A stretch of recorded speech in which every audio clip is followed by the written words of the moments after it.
L'eau, c'est la vie. Tout ce que nous faisons ou consommons utilise de l'eau. On appelle cela l'empreinte eau. Par exemple, quelle est l'empreinte eau d'une orange? Réponse à la fin de ce reportage qui nous emmène aujourd'hui en Andalousie. De l'Espagne, on connaissait la mer. Il y a maintenant la mer de plastique. Des dizaines de milliers d'hectares de serres où poussent tous les fruits et légumes que nous adorons consommer à prix bas et en toute saison.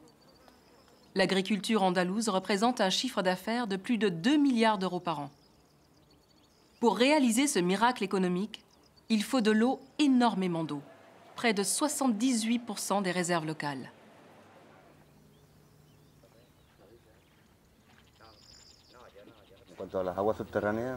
Vous utilisez beaucoup d'eau des nappes phréatiques?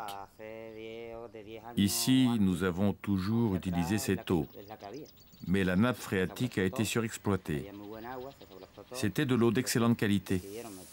Aujourd'hui, nous devons utiliser l'eau du canal. Le problème de l'eau s'aggrave depuis une dizaine d'années. Vous pouvez oublier la nappe phréatique. Elle est morte. Mais les fruits et légumes ne sont pas les seuls à être gourmands en eau.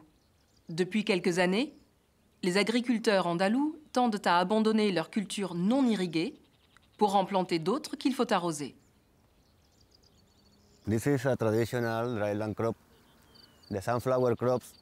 tournesol est une culture traditionnelle des zones arides. Les cultures sèches permettent de n'utiliser que l'eau de pluie. De l'autre côté, ce sont des plantations de coton dont la productivité dépend de l'eau. Et pourquoi du coton plutôt que des tournesols? Le premier est subventionné par l'Union européenne. Alors, on plante du coton pour toucher les subsides, même si on doit l'arroser. Et pour le malheur des réserves en eau, ici intervient une autre distorsion économique. Les agriculteurs paient l'eau à la surface arrosée et non au mètre cube utilisé, ce qui leur revient 20 fois moins cher qu'aux particuliers ou aux industriels. Nous devons nous montrer raisonnables d'un point de vue économique. Il est aberrant de faire payer l'eau par hectare et non par mètre cube.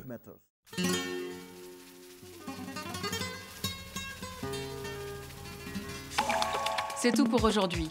Et pour répondre à notre question, 80 litres d'eau sont nécessaires pour produire une orange. Et n'oubliez pas, l'eau est à consommer avec modération.